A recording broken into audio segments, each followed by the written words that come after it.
Tous addicts au sucre, pouvons-nous maintenant nous passer de sucre ou allons-nous subir en tout cas cette addiction au sucre? Bonjour à tous, je suis Véronique Chaput, sophrologue praticienne en hypnose et psychosomato-énergétique. Et effectivement, le sucre crée une addiction. Ça paraît peut-être un peu fort et pourtant de nombreuses personnes n'arrivent plus à se passer du sucre. Pourquoi? Oui, le sucre est addictif. Nous sommes programmés dès notre naissance à ce sucre puisque la première source que l'on va avoir, c'est du sucré par le lait. Et au fur et à mesure, chaque fois que l'on va avoir des émotions, eh ben, on va nous donner un petit bonbon, un petit gâteau, on va nous donner le biberon, et puis on va être habitué à mâchouiller, par exemple la sucette. Donc, du coup, ça crée une addiction dès notre plus tendre enfance. La différence avec il y a quelques années, c'est que en fait, maintenant, par exemple, on connaît les sources de sucre, par exemple les fruits, mais de plus en plus, ils sont sélectionnés pour avoir une dose de sucre de plus en plus importante. Mais c'est surtout tous les sucres cachés, qu'ils soient dans le pâté, dans le jambon, dans la ratatouille, dans les pâtes ou tout produit en fait industrialisé. Les sucres sont partout puisque les industriels jouent justement sur le côté addictif et en rajoutant du sucre à une tranche de jambon, par exemple, vous permettent d'en manger une demi ou une de plus. Donc eux, ils vendent plus. Malheureusement, ce sucre, quand on ne peut plus s'en passer, ça crée de nombreux dysfonctionnements dans l'organisme, ça crée une augmentation du vieillissement cellulaire, donc les cellules vieillissent beaucoup plus vite, un appauvrissement de notre flore intestinale par cette acidification, et donc c'est plutôt les bactéries pathogènes qui vont prendre le relais, voire l'apparition dans l'intestin grêle d'un SIBO ou d'un SIFO. Donc ça, c'est vraiment délétère pour votre bonne santé puisque ça va être le développement des maladies. Et puis surtout, vous allez avoir une fatigue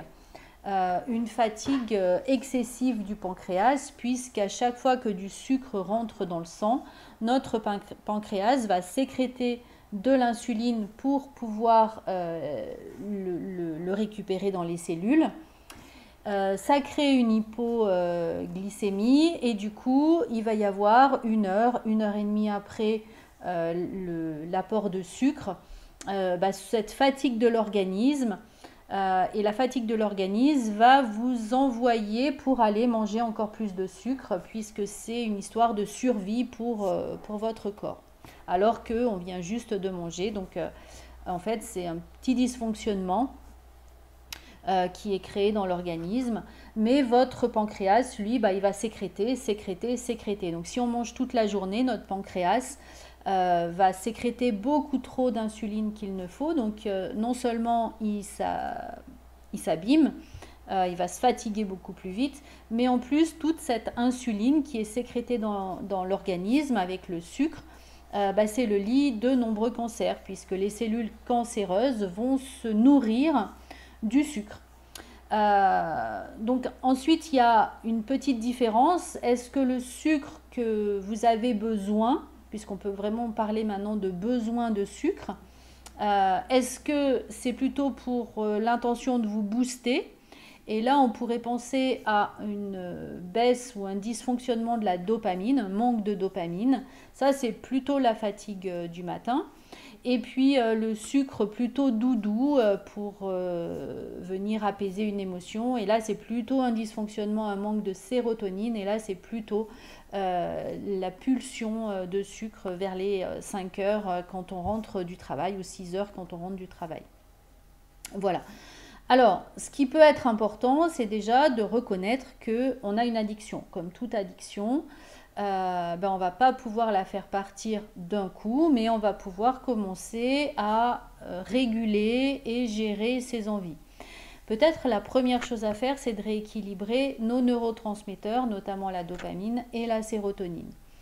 Ensuite, de prendre un petit déjeuner protéiné, tout simplement parce que plus votre déjeuner va être protéiné, avec les protéines du matin, vous allez éviter le coup de barre de 11 heures et vous sentir en pleine forme jusqu'à midi. Donc ça, c'est vraiment important. Et puis prendre le temps aussi de manger, de savourer, de mastiquer, de façon à ce que vous ayez la saveur qui va rentrer dans la bouche et vraiment en profiter. Ce que vous ne faites pas quand on engloutit les aliments sucrés. Et puis peut-être au moment où vous avez ces pulsions, prendre un verre d'eau et puis peut-être aller occuper votre cerveau pour qu'il puisse penser à autre chose et que cette addiction soit un tout petit peu moins forte. Et si vous ne pouvez pas vous en passer, de prendre vraiment le temps, par exemple, de prendre une petite bouchée, de la laisser bien fondre dans votre bouche, d'en profiter, de poser, par exemple, la cuillère de cette pâte à tartiner. Et puis vous en reprenez une autre. Et là, pareil, vous prenez vraiment le temps. Et en prenant vraiment le temps, votre cerveau va vous dire stop parce que vous allez avoir comme une sorte de petit haut le cœur parce que finalement, comme c'est que du sucre, c'est assez écœurant. Voilà. En tout cas, prenez bien conscience que le sucre, c'est quelque chose dont notre cerveau a besoin et se nourrit. Par contre, trop de sucre va vraiment avoir un effet délétère sur le corps.